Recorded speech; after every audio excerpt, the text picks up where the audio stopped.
So just a reminder on our consent agenda, we have our meeting minutes from October 11th and November 8th meetings.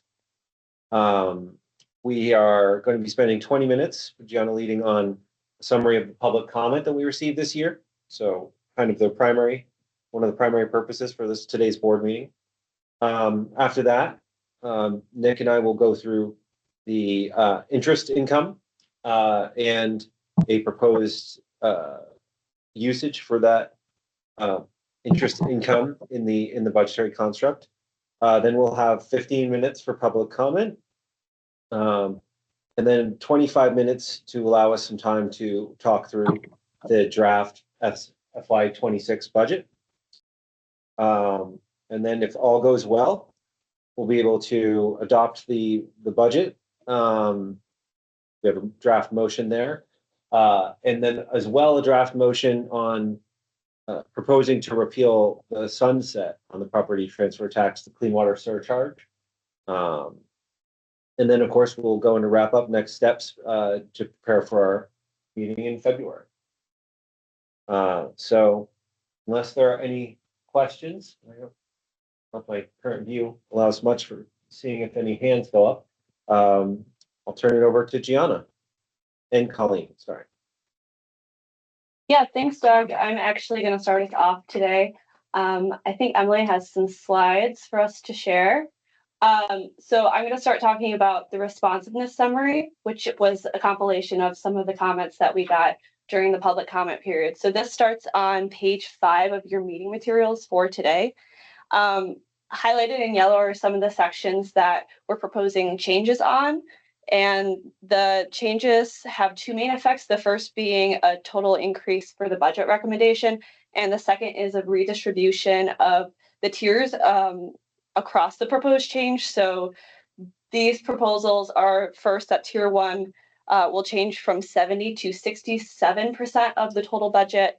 And the other priority tier will change from 9 to 11% of the total budget. And tier 2 and 3 did not change. So we'll talk through that a little bit more later, but that's just the overall, the big changes. Okay, great. And if we could go over to the PowerPoint. Thank you, Emily. I'm so sorry. I've got to No, you're fine. Screen share. Take your time. Moment. Sorry about that. The outreach slides are coming. Yeah. Right up. Thank you.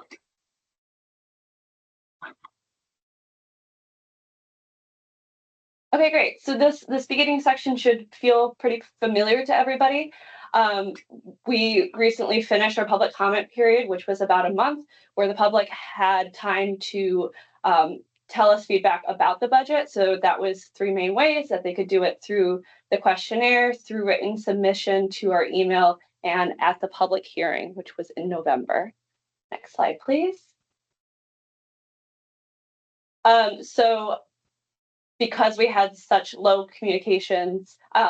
participation last year, we revamped our communications for this year in a few ways, focus on plain language. So the first one was we revamped our story map to make it easier to understand. This was sort of a overall background on the budget and the state of clean water in Vermont, a visual example of teaching the public how to interpret the budget. The plain language budget table, you can see there's a photo of it here on the screen. It shows a breakdown of each of the line items, again in plain language, to make it easier to understand for the public in terms of what each line item is actually funding. And then the third one was the clean water budget at a glance, which was a very quick visual run through of the budget featuring a lot of graphs, and it was only 2 pages. So this was one of our strategies, was we focused on plain language, and the other one was that we focused on increasing our outreach with a lot of help from the interagency group. So one of the things that we did this year was we created a new media reel, which was posted on the DEC Facebook and Instagram account, which was a really great short video encouraging public participation. We posted some new content about the budget process with a number of partners that they release that information through newsletters and listservs. And then finally, the press release about the budget process was picked up through WCAX this year. And next slide, please, Emily. This is a graph of the change in public participation over time. You can see the bar graph at the bottom represents public participation, while the line graph at the top is the total budget. You can see from 2025 to 2026, we did have an increase, which is great. Although we want to continue on this trajectory, and the QUIP team is going to continue to try to revamp our outreach. We have some ideas of some things that we will want to implement for next year to keep on this trajectory. Next slide, please, Emily. And this year we asked a question on our questionnaire that we hadn't asked in past year, which is why the questionnaire respondents chose to participate in the process. These were the main themes that came back. They were environmental concerns, equity considerations, project implementation problems, public support, and 3-acre and stormwater concerns. So we just thought it was interesting to look at the overall impact of why people chose to come to the table and answer feedback on the budget process in general. And I'm going to pass it back over to Gianna to take us through the rest of the responsiveness summary. Great, thank you, Colleen. So while Emily is pulling up the responsiveness summary document to walk through it, just want to also extend thanks to all Colleen's hard work and the interagency work group support in this outreach effort. We're so excited to see a boost and hope that that will continue to go on an upward trend in future years. But it's just important context as we look at the comments received and responses to them. So moving down through the responsiveness summary, Emily, I'll start just right above the actual responses. There's a section that talks to you about approach. So I won't walk through this for you, but if you are interested in DEC's approach to receiving, theming, and summarizing the comments received and preparing responses, you can take a look at that section. But I'll jump right to category 1 and start to talk through some of the themes that we saw and the DEC's proposed response to them. So the first category is the same as last year. It's in response to the question as to whether the public feels there's enough revenue into specifically the Clean Water Fund. Overall, most respondents indicated no, they don't believe that the budget has enough revenue to support the budget priorities for state fiscal year 2026, and this is a notable increase from last year. In response to this, DEC acknowledges there's a need for significant and sustained state funding to support the clean water priorities.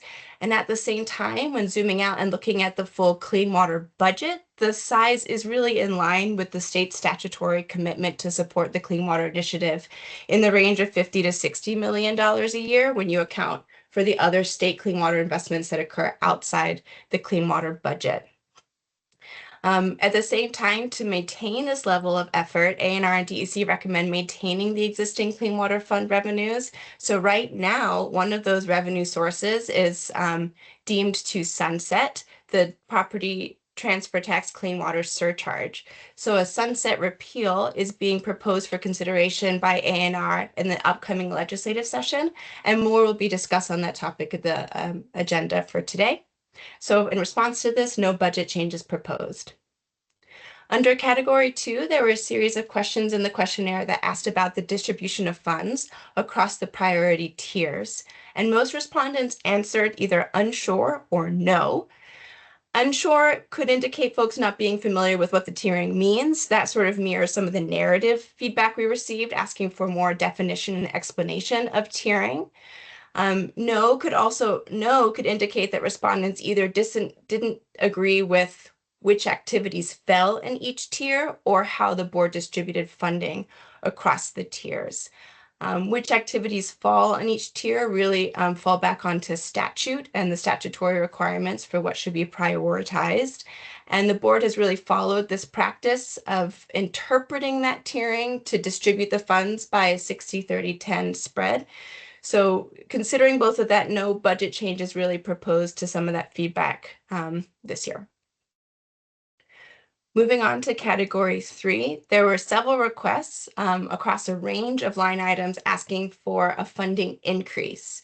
So overall, there's many line items have demanded more assistance. However, there's really not enough revenue to accommodate all the requests and increase in funding. So in general, in developing this responsiveness summary, DEC was relatively conservative in recommending any budget changes. And when DEC did recommend a budget change, it really was to support any discrete, short-term, or small ask that felt could be achieved and made whole without affecting the other line items.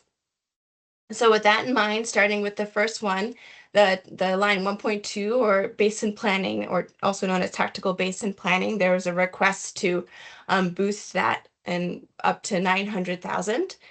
And while DEC recommended last year that the board revisit base funding levels, the most recent budget increase that the board approved last year only just got awarded to statutory partners this summer. And so it might take a while to feel the effects of that budget increase. So DEC is recommending monitoring that impact before proposing any further increases to that line. Underline 1.52, program and partner support. Some of that goes to what's called Organizational Capacity Funding Initiative, and there was some requests to increase funding to that. There is an existing agreement out there that so far is meeting the requests coming in to date. There's other funding pending a new encumbrance into that agreement. And this current state fiscal year 2026 draft budget includes some flood capacity for a similar network of partners, which will hopefully offset some of the demand on this broader organizational capacity. So given all of that, no budget change is recommended for this line. Under the same line 1.2, but for water quality monitoring that is also funded out of this line, there were several requests to boost funding in water quality monitoring efforts. In terms of response, DEC does perform some active monitoring in partnership with folks across the state. But given the limited clean water budget and the existing monitoring efforts, additional investments in water quality monitoring will come at the expense of any clean water implementation or forward progress on the TMDL, so no budget change is proposed. Moving down to line 2.11, this is related to skidder bridges. The board might recall there was very active discussion on this line item at the November meeting. Metal skidder bridges have been temporarily repurposed for flood response and recovery, while there remains a need in the logging industry to support water quality best practices. So DEC recommends an additional allocation of $100,000 to support the purchase of additional metal portable skidder bridges. We will hear more from Chair Farnham and Nick about how this is recommended to be funded later on in the agenda. I forgot to mention that for ease of reading, yellow highlight shows any recommended budget changes throughout the document. Moving on to line 2.24, the municipal separate storm sewer system line. There were a few requests to support specifically MS4s and to support this community with grants as opposed to loan funding. This line is currently funded at 0 because the MS4 stormwater projects are eligible for Clean Water State Revolving Loan Fund, and DEC has recently secured $3 million in federal Lake Champlain Basin Program funds outside of the clean water budget to enhance the subsidy opportunities for MS4 communities through these clean water SRF loans. If there's significant demand, there may be additional funds beyond the $3 million that can be available for award. This hopefully addresses some of the concerns about not only the lack of funding, but the lack of subsidy that would be available through SRF. So with this new program staged to launch, additional federal funding opportunities identified, DEC feels it's too soon to determine whether more funds might be needed in this line, so no budget change is proposed. There was, going on to line 2.3, there was one request to increase funding for water quality farm improvements and retirement projects. This was a questionnaire request. It was given that there was only one request, DEC felt there was insufficient data to really recommend a change, so no budget change was proposed.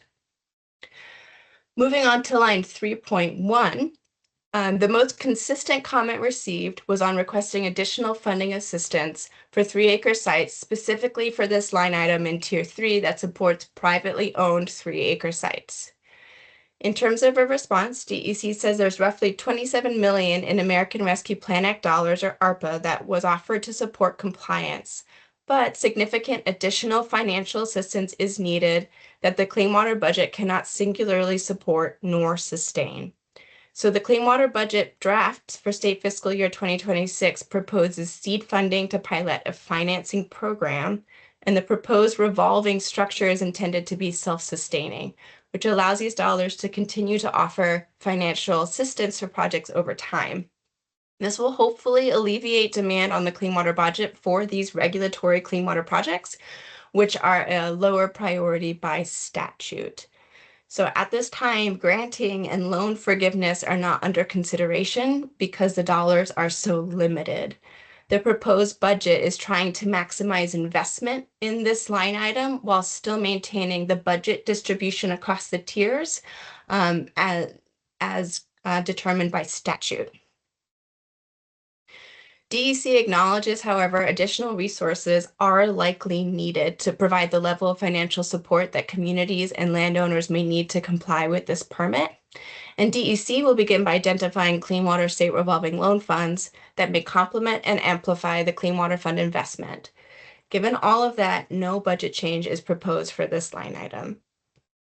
Moving on, there were a couple contradictory pieces of feedback from different folks between agricultural funding and supporting municipal wastewater.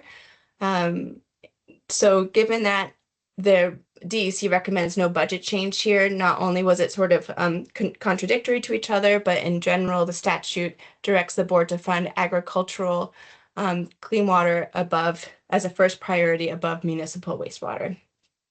Sorry, so again, no budget changes proposed.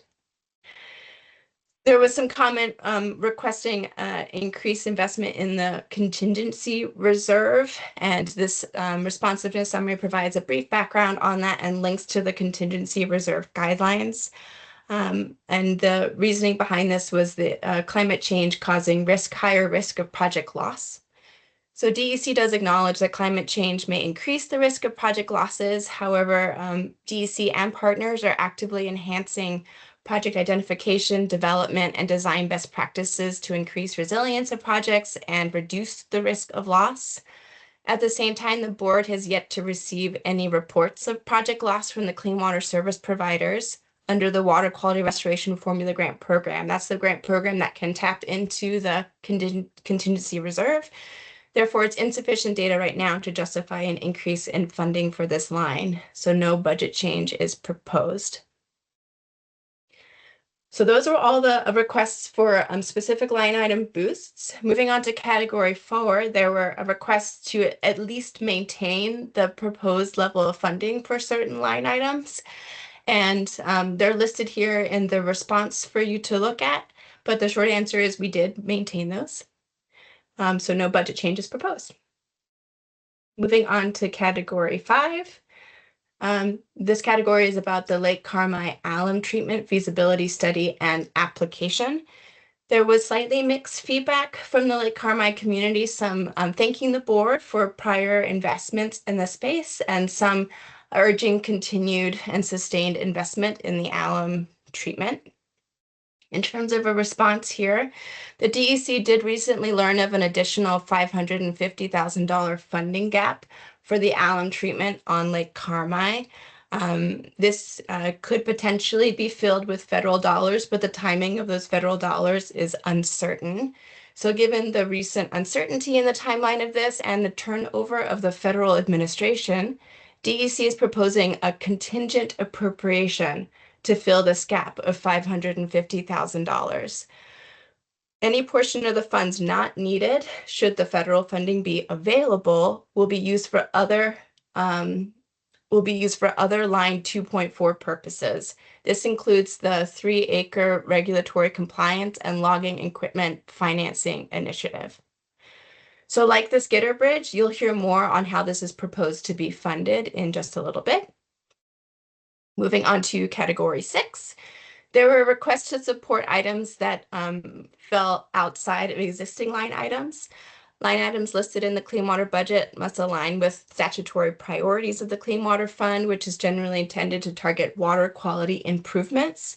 So items listed here may be able to find better fit funding outside the Clean Water budget. So no budget changes recommended in response to those comments.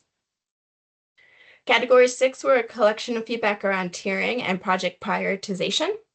There were some requests to move line items into different tiers. For example, moving private 3-acre into tier 2 or tier 1. This is not something the board can control because it's written into statute. So that's part of the response there.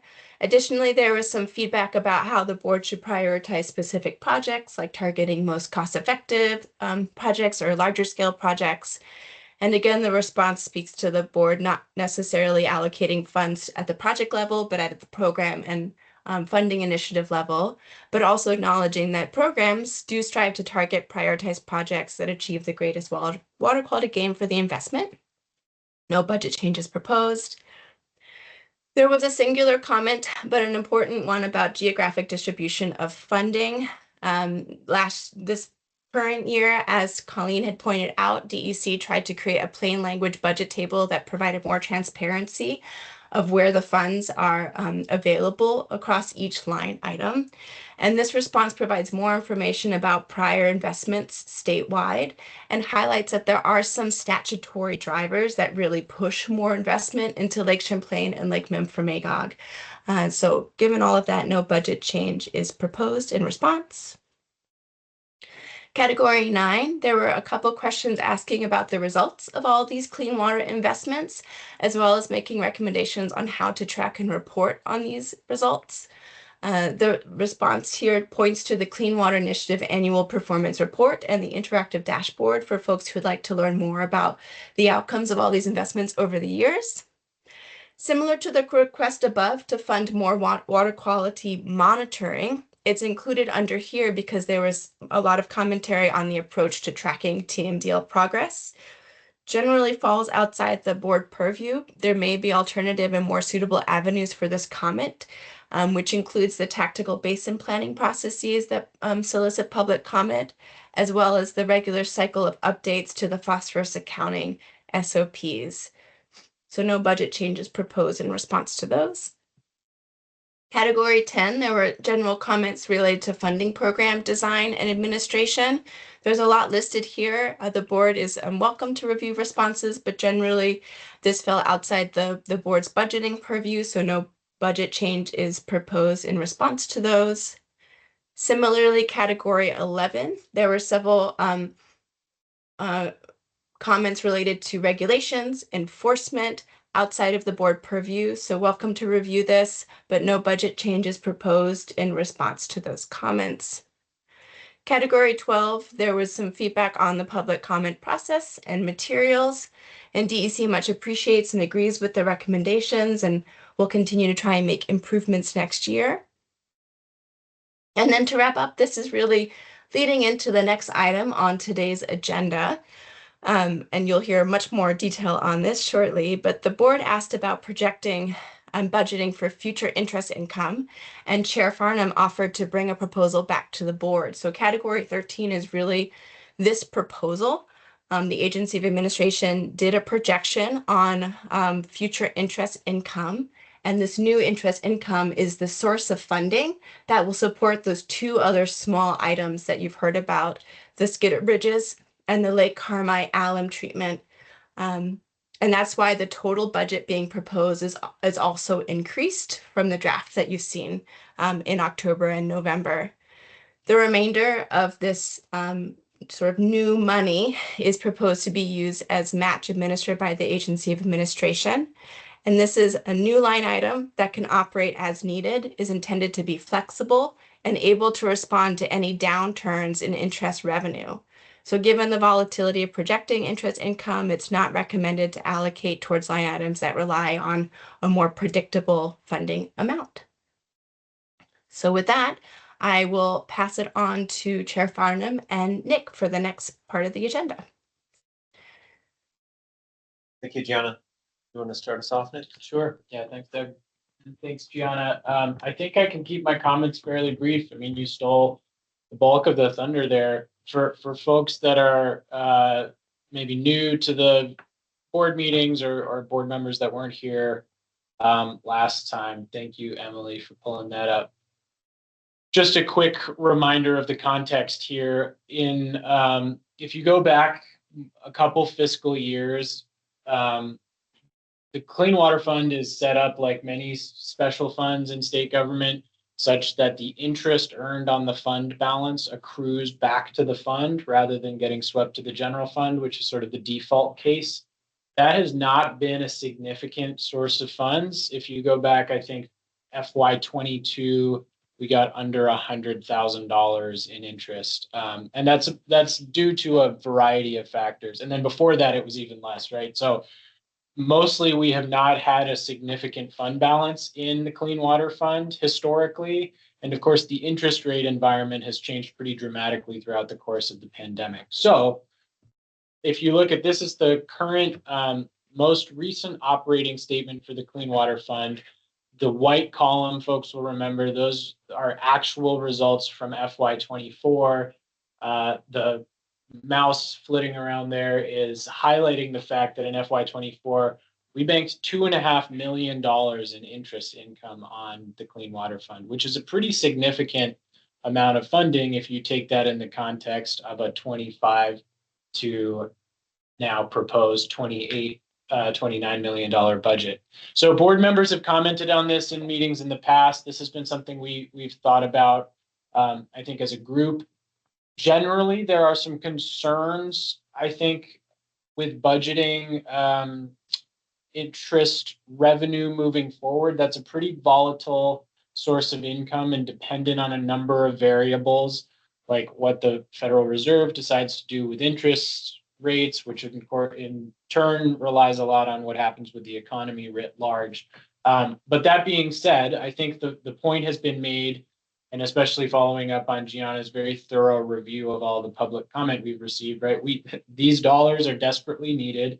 If we can very conservatively estimate that we have a certain amount of interest revenue coming into the fund, why not be able to program that back into the clean water budget, put those dollars to work, so to speak. So I think after a lot of back and forth, folks will remember last meeting, I kind of hemmed and hawed about, oh boy, this is a hard exercise. I've got a lot of appreciation for economists and all of the variables that they deal with.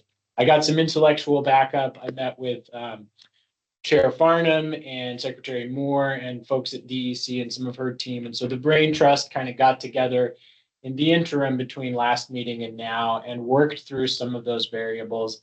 Obviously, I sort of contractually obligated to mention all the caveats about who knows what's going to happen with macro economy. But we did look at some of the things that drive the fund balance, things that are sort of more within the state control side, the timing of certain appropriations, and programmatically speaking, when DEC expects certain appropriations to go out the door. So I think we came to a pretty good understanding. We are certainly putting forward a conservative estimate for interest revenue. I think it's pretty safe to say that we will bank $1 million at least in interest in FY25. That's the current fiscal year that we are in.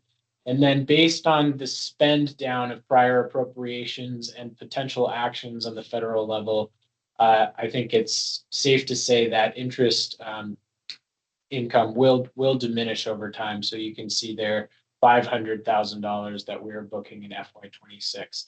Again, fairly conservative estimates, but if you add those together, there's the $1.5 million Gianna was referencing, which then shows up in turn in slightly modified appropriations further down in the operating statement. And I'm certainly happy to take any questions on the methodology or some of those variables. Otherwise, we'd turn it back over to you, Doug, to talk more about the construct within AOA. Thanks, Nick. Any questions for Nick on how those numbers were generated? Great. And again, I think, again, we, especially dipping our toes into new waters, wanted to take a conservative approach, but also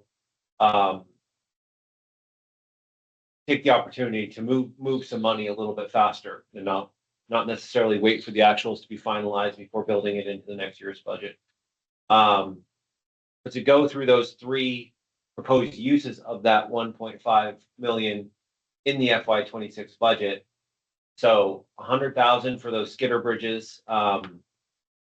I think that is an excellent example of investments that have achieved multiple goals, right? When everything is good and we are not being hit by floods, et cetera, and our infrastructure is stable, they can help reduce the pollutants on, coming out of forestry activity, which is a necessary industry in Vermont. And then we have that increased stock as well, so that in the event of a major flood, we're able to protect our citizenry and maintain access. And then, of course, as soon as we're able to rebuild those bridges, get those back into circulation in the forestry industry. So I think having that increased stock in the skidder bridges just makes a lot of sense. I grew up a couple miles from the Groton Forest Park, and if you can drive a skidder over something, you can drive anything over that. They're not light equipment, right? The 550,000, that's a good one-time investment, right? Not an ongoing investment. So we're not setting up a program, we're not building a relationship, we're using that money to purchase equipment. The next line item, that 550, is really in the nature of a one-time investment. Lake Carmi, of course, been struggling with a unique situation, and I think that's another reason to use this interest money, which is not an ongoing portion. And for a long-term forecast, we do see interest going back to that more normal situation of $100,000 or less on an annual basis. At the beginning of the pandemic, actually, I was involved in conversations where depositors did not actually want our money. Like, there were banks that were telling us, we don't want any more deposits from you. We don't want to hold your deposits right now. And so I had never heard that before, right? But just because of the nature of the financial market at that time, we weren't getting any interest payments, and they were viewing it as a favor to protect our deposits. And it was a very, very different environment than today. But that was more of a normal operating environment if you consider the last several decades. So 550,000, and then that 850,000 to be used for non-federal match. I think it's important to point out here that we're leaving that very high level, so that AOA can authorize, if we get opportunities that come to us or come to municipalities that are clean water related, and we need to be able to take advantage of those, that could allow us to jump on those opportunities outside of the normal operations of our programs. It's not, allocated out by the tiers, but it would have to be a point in time decision.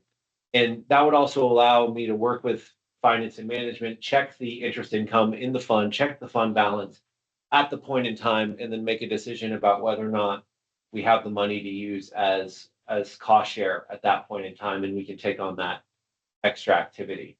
And I think the obvious assumption with non-federal match is that, usually we're paying, some programs are 50-50, but most programs stop at 25-75. So we're looking at an opportunity to amplify the impact of our dollars, right? And that's always the best case scenario. We do have a lot of Inflation Reduction Act programs, particularly ones that involve municipalities, flowing out over the next couple of years. I think there's a lot of uncertainty at the federal level, but there are a certain number of programs that have momentum and will go forward, regardless of. So a certain number of them will happen. And so I'm anticipating that we will have opportunities to deploy that 850,000. If it's not deployed, of course, it would end up being able to be rolled into the FY27 budget construct. But I think having that option to step in and take advantage of an opportunity, I think would benefit a lot of our program. And it would also keep our program dollars, which are dedicated to ongoing activity. Sometimes those are the dollars that we have to use to take advantage of a one-time opportunity, and then that disrupts our long-term activities, right? Obviously, it has to be in alignment with the program's parameters, but that can throw off our our clean water machine when we make the right decision to try to pull down federal dollars, but it interrupts our normal activities as well. So that is the meat of how we estimated the interest income and how we propose to build it into the budget. So just open it up to see if any of the board members have any questions or would like to discuss that further.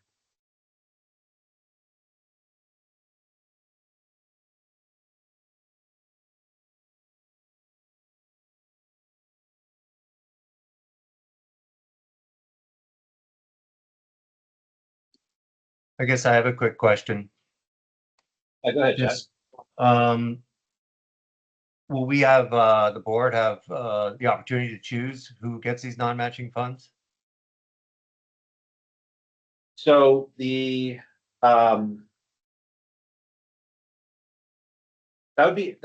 a good question, Chad. That's interesting.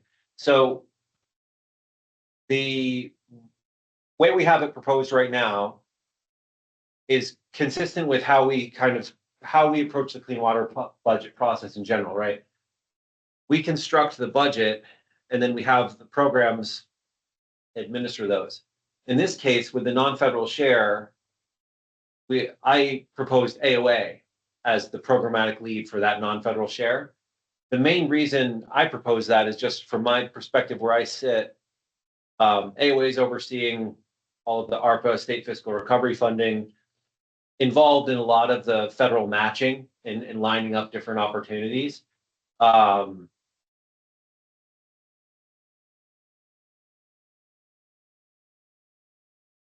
need to process on that, but honestly, I don't see any reason why a decision about using that money for non-federal share couldn't be brought back to the board for a decision.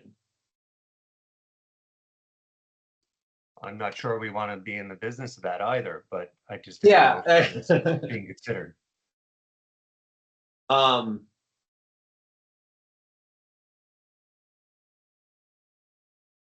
I think there's a couple ways that could be approached, right? Like there is the real-time aspect of it that we have a certain number of board meetings that we schedule each year. And if an opportunity comes up between those board meetings, I don't know that we'd want to call a meeting just for the purpose of deciding on one opportunity. I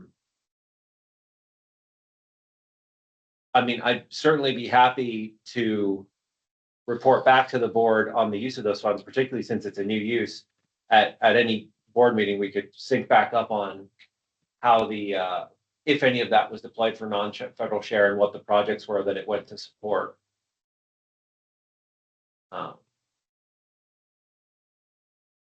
I think that's probably the way I would lean with it, just so that we didn't have to call special sessions to discuss like a federal grant opportunity. Any other board members want to weigh in on that? Jim? Yeah, I'm not sure I want to weigh in on that, certainly letting the board know at minimum. But do you see something on the horizon for setting this money aside? I'm just sort of curious. So most of what I see on the horizon is trying to be more chipper, is turbulence. There are a lot of Inflation Reduction Act programs that were new and different. And if you look at the competitive aspect of them, so some of them have a very strong overlap with clean water. Some of them have a minimal or arguable overlap with clean water, right? There's definitely a broad range because Inflation Reduction Act had so many climate change focused programs. Some of them will be applicable, some won't. A lot of them are focused on municipal activity. And if you look at how well Vermont has done relative to other states, relative to New England, we have not done that well in pulling down competitive grants. And so that leads me to believe that we could do better, right? And a lot of these programs are still rolling out. We're still getting the notices of federal awards, right? We're still seeing them come out of the gate. So Inflation Reduction Act, I think, is the biggest area of opportunity that I'm seeing for things that we weren't planning for, things that present us with kind of a unique opportunity. Okay, thank you.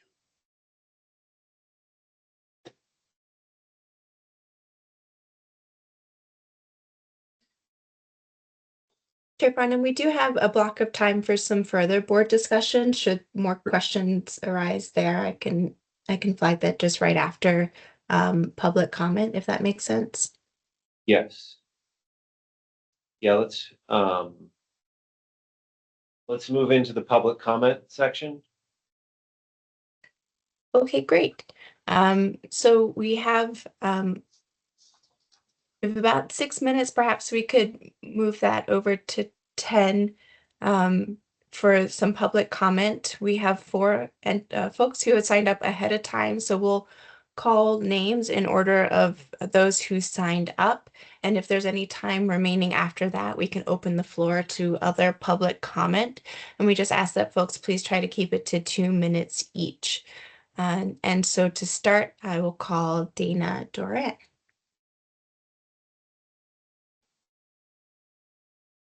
I think I saw. Yeah. Good afternoon, Dana Duran, Executive Director of the Professional Logging Contractors of the Northeast. Good to see all of you, and thank you for your good work thus far. I just wanted to state that I appreciate the decision of the board to utilize interest income for the Skidder Bridge program. I think that is a very creative and one-time purposeful use of the funds for that program in lieu of the issues that were brought up at the last board meeting, and just want to commend you if that's the ultimate decision of the group, and say thanks. It's not clear to me yet if the funding for the low interest loan program, I was trying to follow the public comments and the decision on that. So I guess I just pose a question back to the chair if that was included per our discussion at the last board meeting. And I think that's all I had for comments for today. Great, thank you, Dana. And Chair Farnham, would you like to answer that question now, or should we continue with the comment? Um, Or I'm happy to help. yeah, Gianna, Sure. I know that we're developing something there, but can you go ahead with that one? Yeah, Dana, is the question just whether that stayed in the budget, the low interest financing? Yes, it was just because you had made a comment. I think it was in the section 5. You just made a comment there would be discussion later on. So I don't know if I misconstrued something, but that was my question. Oh, I'm sorry to cause confusion there. Yes, the low interest financing program to support logging equipment for water quality practices as well as 3-acre compliance is still in the budget, unchanged from its original amount, except there's an additional 550 in that line. It's the innovative and alternative practices line item under tier 2, and the additional 550 is proposed to support the alum treatment for Lake Carmi, the funding gap, should it be needed.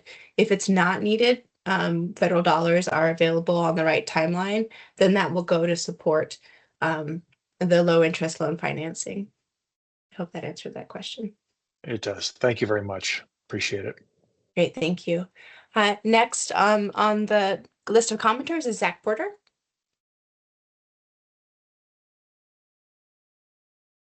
Thank you. No comment at this time. Thanks for the discussion today and the presentation.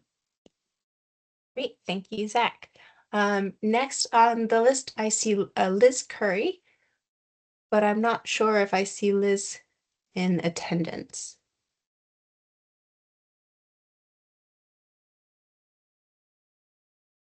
No, Liz. Okay. And then last on the sign up is Albert Perry. And I don't think I see Albert, but I'll give a moment for him to speak.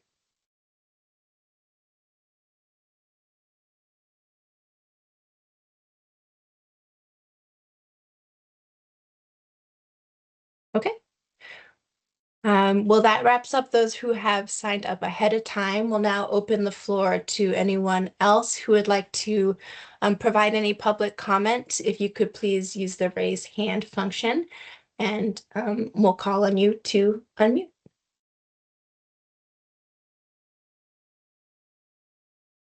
Yes, Claire. Afternoon. Hi.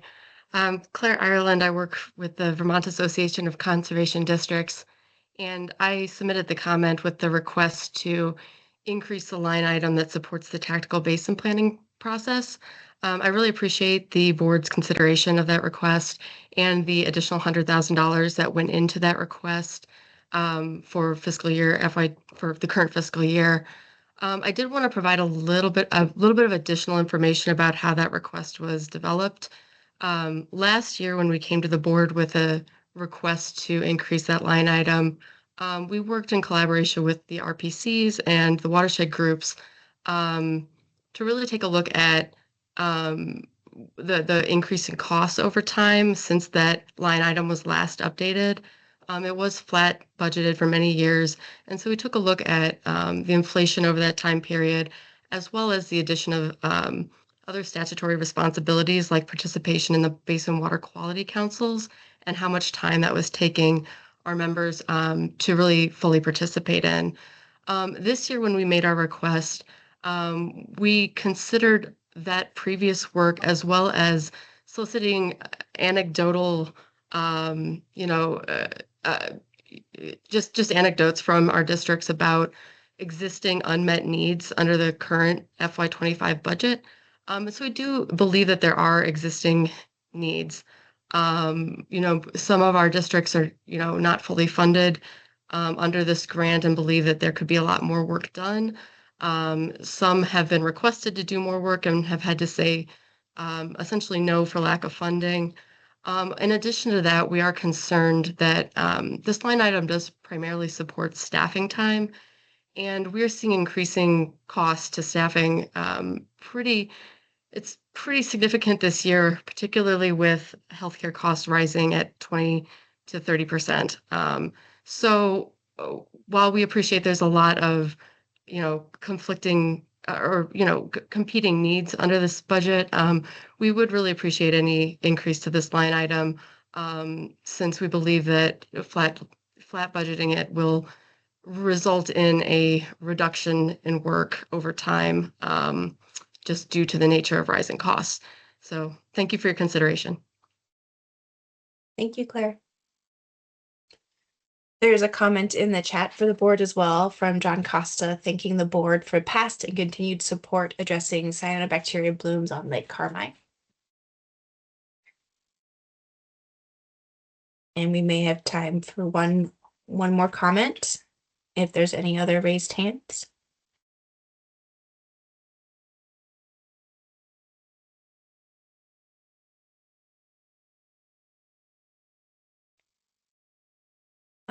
Okay, that concludes our public comment. Thank you, everyone, and back to Chair Farnham.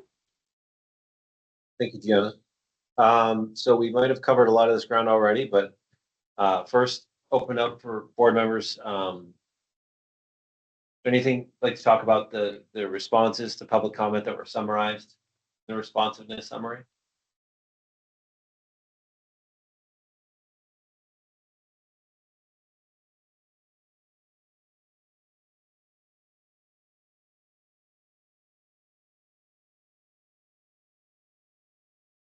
Seeing none. And any additional conversation or discussion on the proposal for interest income and the approach to building that into the budget?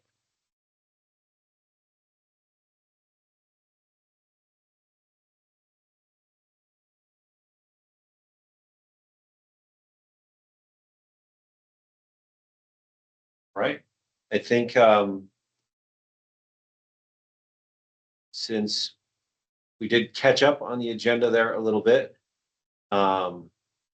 before I move into motions, just one last opportunity.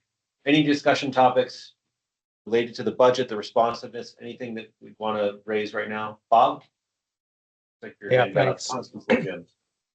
Thanks, Doug. It just dawned on me, you and Nick are sitting at the same table, but not across from each other. So it's like an optical illusion. So, and I know this blurs the lines of, not even blurs the lines. Our job is to approve a budget, not to micromanage the items that the budget is funding. But 3.1 in the loan program, I struggle with appropriating funds for something that I don't know what it is yet. And I guess I'm curious if there's been any, I know I was on some emails with some people, but just curious if there's any more structure to that since last we met.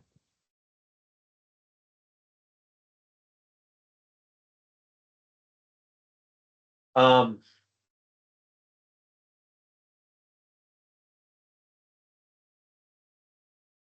to think of what the additional conversations have happened, if there have been any. I don't think there've been. I know, Neil.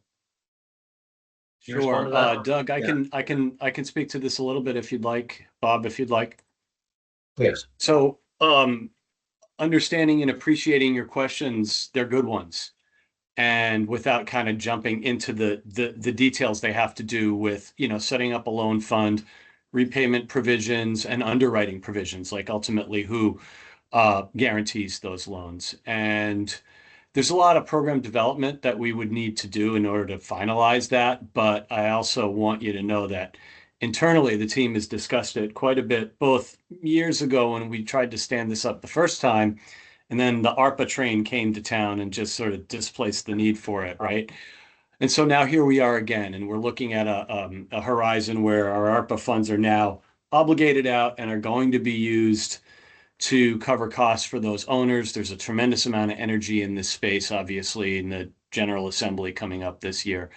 So, you know, we're committed to kind of working the program out, but at the same time, I do have to just be mindful that my team has limited capacity. So I don't want to put them into developing a program till fundamentally we know that, you know, the program is going to happen. And that's kind of a little bit of the chicken and the egg that we struggle with. I will tell you that in the past we have discussed with VITA a program like this for businesses, and actually have some correspondence back and forth with the VITA executive director just a couple weeks ago, essentially saying, let's see what the board does, then let's have a conversation.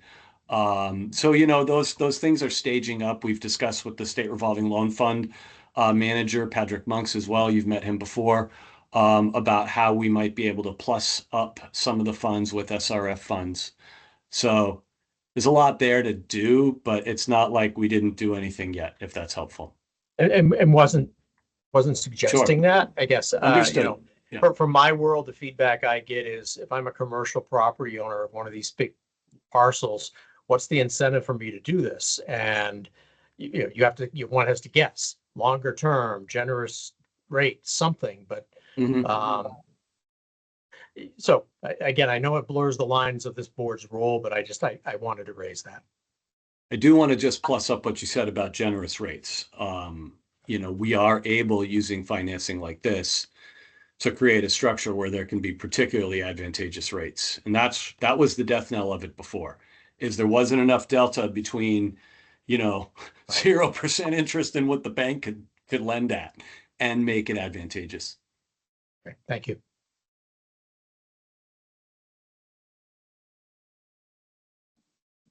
Bob, I wonder, and I think this honestly may have been part of the plan, but maybe not expressed explicitly.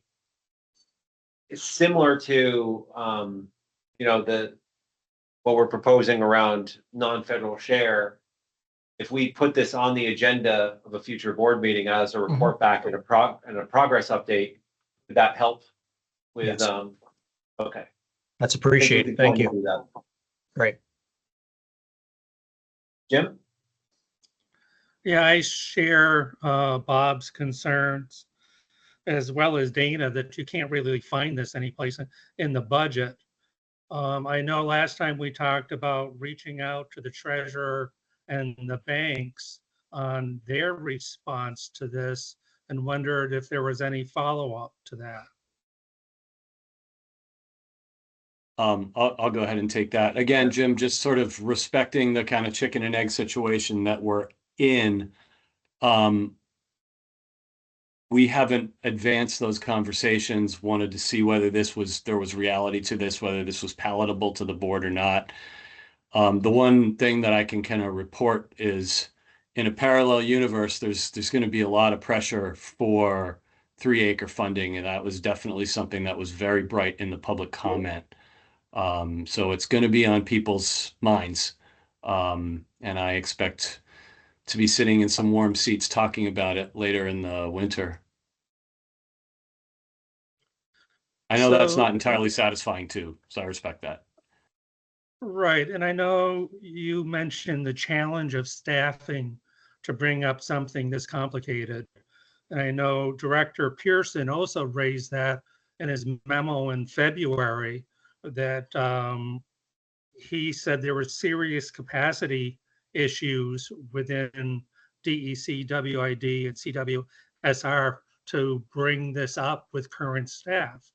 So I guess a much simpler approach, instead of getting into this complicated banks, loggers, the state agreements, getting everyone to agree on wording, why don't you just make a direct grant to the logger to buy down whatever the interest rate you're willing to buy down? That's something the state does all the time. You have grants all the time. It's a simple calculation. The money would go much further. Just look at what you're willing to buy down in interest rates and go that route.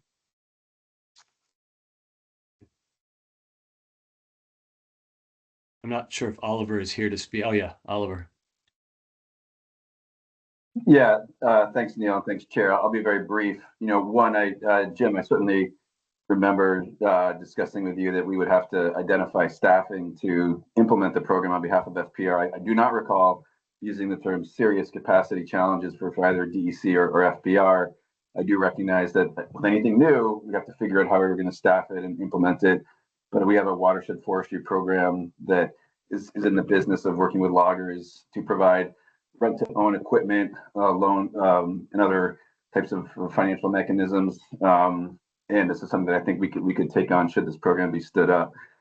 To your second point, and one quick answer to your question is the benefit of setting up the linked deposit facility where funds are loaned out to loggers is that the loans are repaid and the fund is replenished, and that the fund can keep operating. We're not dependent on annual grant funding. Whereas if we were to simply use the grant funding approach that you suggest, we would issue a grant to fill the delta between the commercial interest rate and the lower interest rate that we're hoping to use, and then those funds would be out the door, and we'd have to come back annually to the Clean Water Board to seek funds, and we have no idea what the funding environment would be on an annual basis that would allow that subsequent request year in year out to be favorable or not. So I think for the reasons, for that reason and the many other reasons we've discussed, I think that there's a and I've let Dana Duran or I'm not sure who else is on the call from the logging sector, but there's a familiarity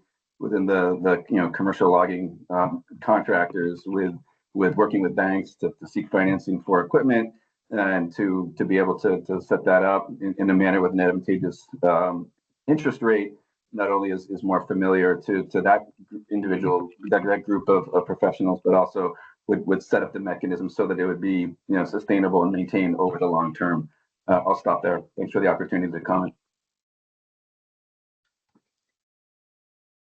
Yeah, so I didn't make up those words. Those words were in your February 14th memo to Patrick Monks. You know what, Jim? I'll own them. That's my program. It's true. They have very limited capacity in the SRF space. It's improved substantially since February, but not to the degree that we would launch a new program. But with Oliver's team being able to do that, I think there's a little bit more ability there. I don't know whether you wanted me to speak to grants to pay the interest on the 3-acre stormwater side or not. It's a little bit of a different discussion. So I will if you want me to, and I won't if you don't.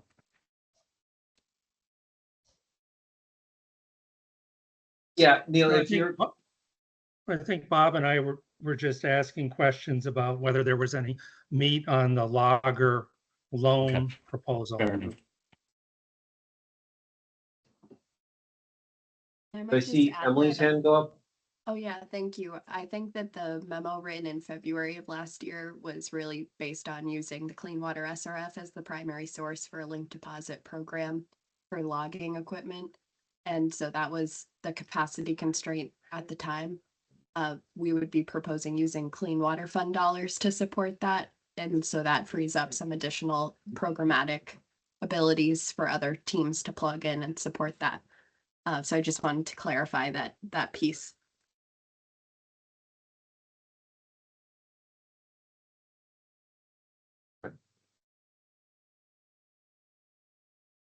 All right, any further discussion?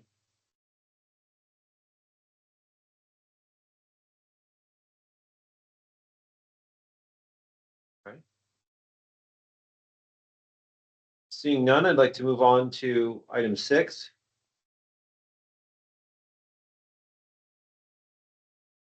Dana, sure.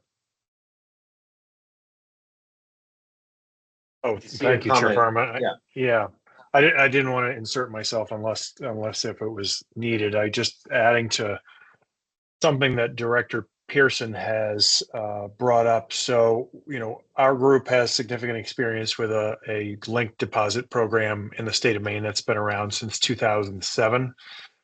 It's increased sizably in terms of its corpus over time, but it started out with a sum of funds from US EPA to create that linked deposit program.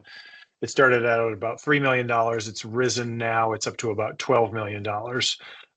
But it's significant because it provides a revolving source of funding for contractors to work, as Director Pearson had mentioned, with their local banks, with terms that they understand, with relationships that they have. But I'll further, just add to what Director Pearson said. Grant funds are terrific, but they're a two-edged sword. One, you do have to go back if the program is successful with a request for further funds. But number two, there's a wariness of from the logging community of taking grants, because in many respects, the folks that they supply wood to generally use those grants against them to lower the price of wood if they know that they're receiving grants, and grants are public, their names are public, and so they don't like to take advantage of that. And through the private lending system, how they take advantage of loans is a much more confidential process. So that's another kind of, from our perspective, a risk of providing a grant versus a loan opportunity. And I think, we don't want to just help contractors in a snapshot. It would be better to help them in continuity over time. So that's just adding some further information to why, we would prefer a loan situation over a grant.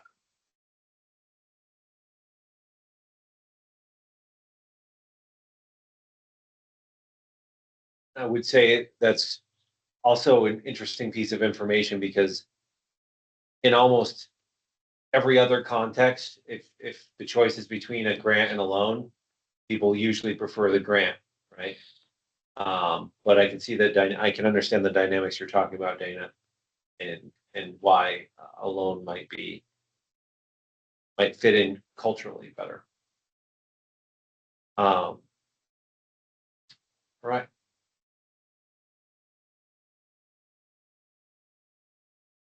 So moving on to item 6, we have a draft motion to approve adoption of the SF fiscal year 2026 clean water budget recommendation, and that's as proposed in supporting material number 4.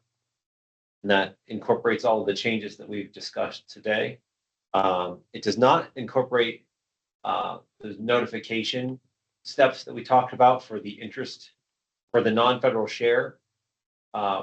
A report back to the board on non-federal share, or on the progress of the forestry lending program. But someone would like to make either the draft motion or a motion with those two elements added in. Like to, anyone would make that motion for me, or a motion?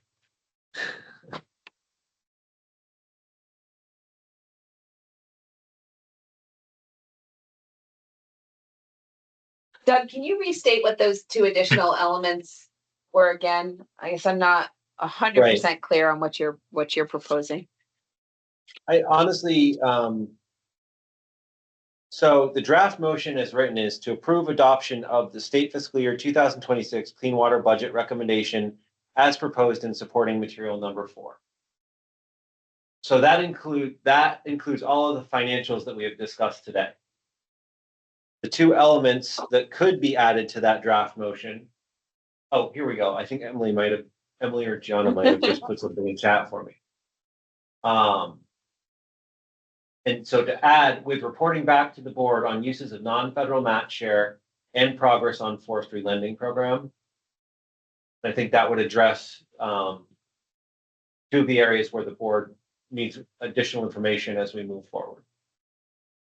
So not to be more of a pain than I've been, but I thought the loan program was potentially more than just forestry. So if we can modify that suggested addendum to loan program updates on the non-federal match and the potential loan program, I'd be happy to make that motion. Can I? Yeah, Bob, I guess correct. I have a. So Bob, you're making the motion. I'll second the motion, but I'm hopeful there's time for a bit more discussion because I have a question now. All right. Well, so if we have a motion, right, that's been made and seconded, we could have discussion, Doug?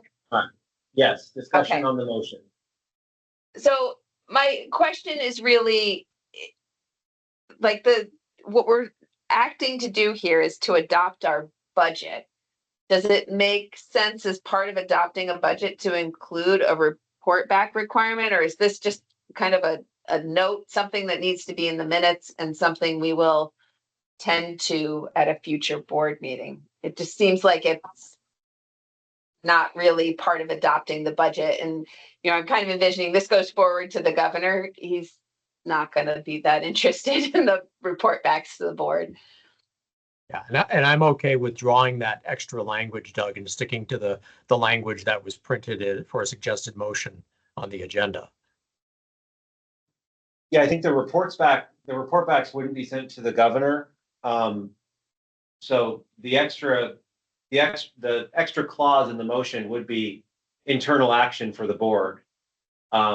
So as long as board members are comfortable that will happen, it doesn't need to be documented in the formal motion. I'm honestly, as chair, I'm good either way. But we could use the draft motion with the understanding that we will make sure those two elements are included in future board agendas. To Secretary Moore's point, as long as that's noted in the minutes, please. Yeah. Jim? Yeah, I'm a little uncomfortable going along with a $2.1 million linked deposit loan program that doesn't even have an outline for it. So I don't know if there's some way that if we want to leave it in the budget, that it can't move forward without some type of information to the board as to how it's going to work, who's going to get it. So I don't quite know how to make that as a amendment to the approval of the budget.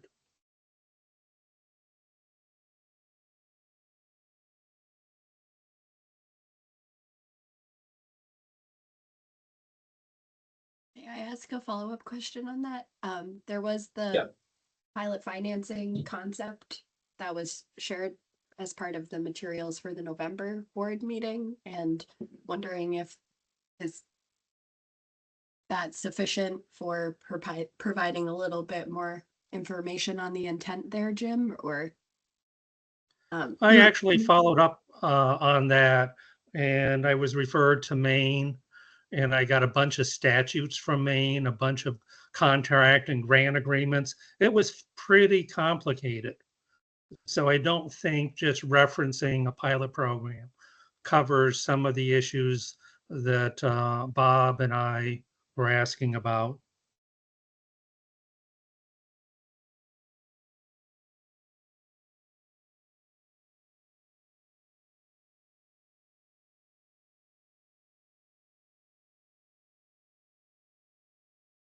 So I guess this circles back to one of the things we talked about earlier, where the chicken and the egg issue is the board's going to recommend funding, right? And for the most part, over the last 5 years, we've been funding known quantities. We haven't had that many newer complicated programs arising.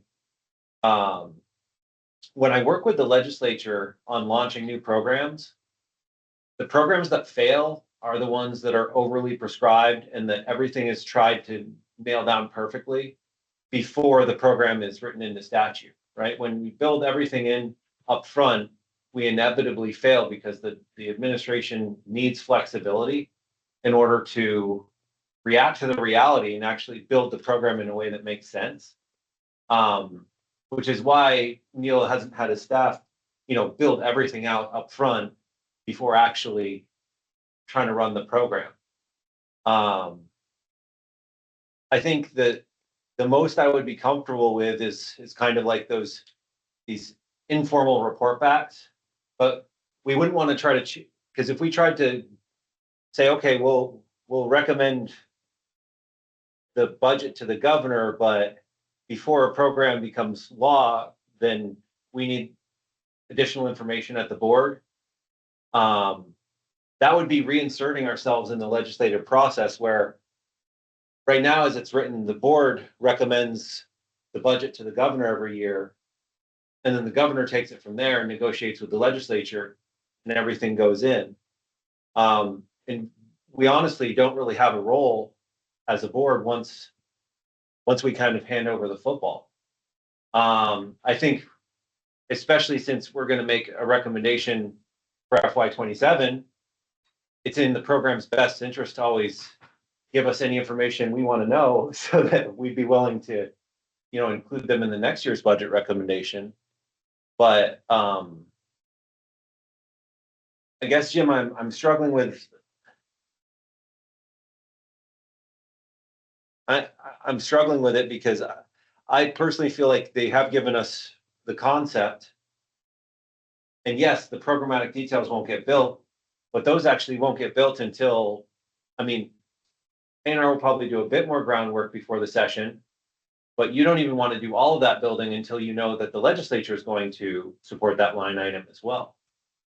So I don't even think, and Neil, you could correct me if I'm wrong here, but I doubt that you'd have much more concrete information before February, because you wouldn't know it. You wouldn't know before February if the legislature is going to support that line item.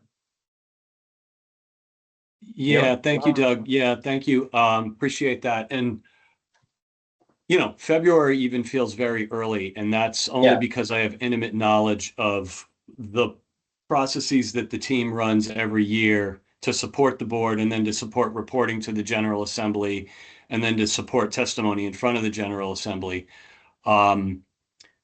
I guess the one thing I guess two things that I might point out, and I really honestly do 100% respect and welcome the feedback. Bob and Jim, you guys have a ton of experience in a variety of spaces, right? I see two things on the horizon. One is I see a lot of people really nervous about where they're going to get money to comply with this necessary requirement for the Lake Champlain and Lake Memphremagog TMDL. I see the anxiety building out there, and we don't necessarily have a ready answer, but this is a start of an answer. And if we pair it with some SRF money, it's a little bit more of a start. The second thing I see is that, we have also in the past that the Clean Water Initiative team or other agencies have brought before the board concepts of programs that have been supported, but where we didn't necessarily have to bring the program design back to the board for the board's approval. but, simply reported on the success of the program looking forward. Municipal Road General Permit comes to mind when that was stood up by A&R, run by A&R, then transferred to V-Trans and now run by V-Trans. So, or some new ag programs or other ones. And I hope you don't view this as being pushback. It's not. I just need to respect where we find the capacity within the team to do the work during the ebb and flow of the year. And if this looks like it's going to take, I can see my team getting into it on the backside of the legislative session, beginning to build a program, beginning to outreach to banks during the course of the spring, so that once appropriations are live and available within the state system, we can then begin to ink agreements and move that forward.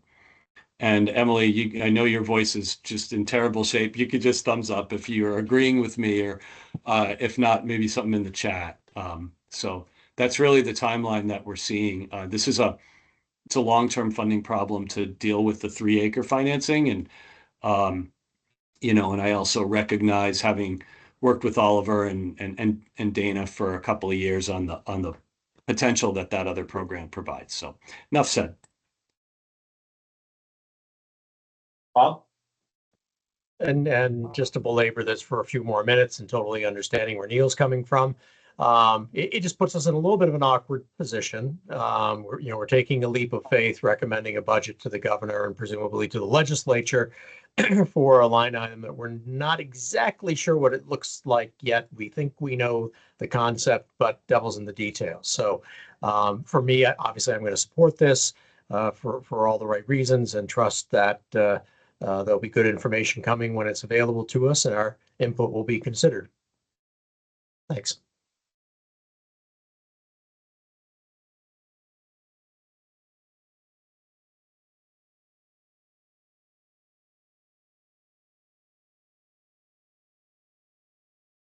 All right.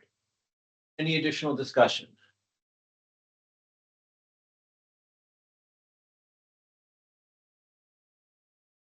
All right, and so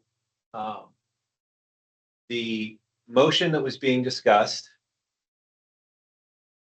has gone back to the draft motion to approve adoption of the state fiscal year 26 clean water budget recommendation as proposed in supporting material 4, with the understanding that the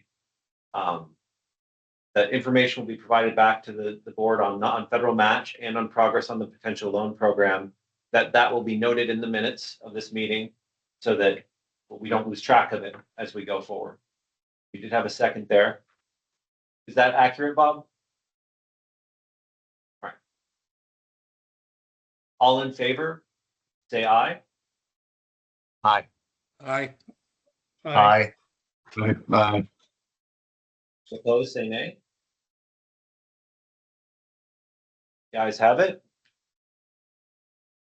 The next motion, draft motion to support recommendation to General Assembly to repeal the sunset on the property transfer tax clean water surcharge revenue stream to the Clean Water Fund. Do I have a board member willing to make that motion? Before I do that, Doug, can I get Yes. Can we get clarification? I know this was referenced last month, but I presume the administration supports this. Yes. Okay, so I'll make that motion. Thank you, Bob. Second? Second. Thank you, Julie. All in favor, say aye. Aye. Aye. Aye. All opposed, say nay. Aye. The ayes have it. Motion passes. As I should have said with the other one, that motion passed as well. All right, to move into wrap up. Gianna, I see a bullet on here about the Clean Water Initiative performance report. Is that just an awareness that the 2024 report is out there right now? It's drafted right now. It's going through review, and wanted to put a huge thanks to Claire Madden and Lauren Sofer, who's leading this year's data compilation and drafting process, and all the interagency reporting partners who contributed the data and interpretation. It will be submitted to the legislature and the EPA on January 15th, and the companion online interactive dashboard will be posted around that time. We'll put a link in the chat to the landing page where you can access the dashboard, but the direct dashboard link will change when the report changes, so we can't give you a direct link there.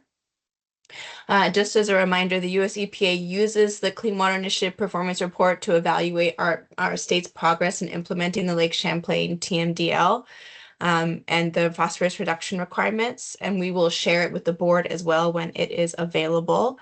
And we will also be hosting a public webinar on the report, usually around late January, early February. We tend to announce those through our Clean Water stakeholders listserv, and so we'll also pop in the chat how to sign up for the listserv for anyone on this call who's not part of that, and we will make sure to notify the board when that presentation is coming up, and where we will be posting the performance report where you can access it as well.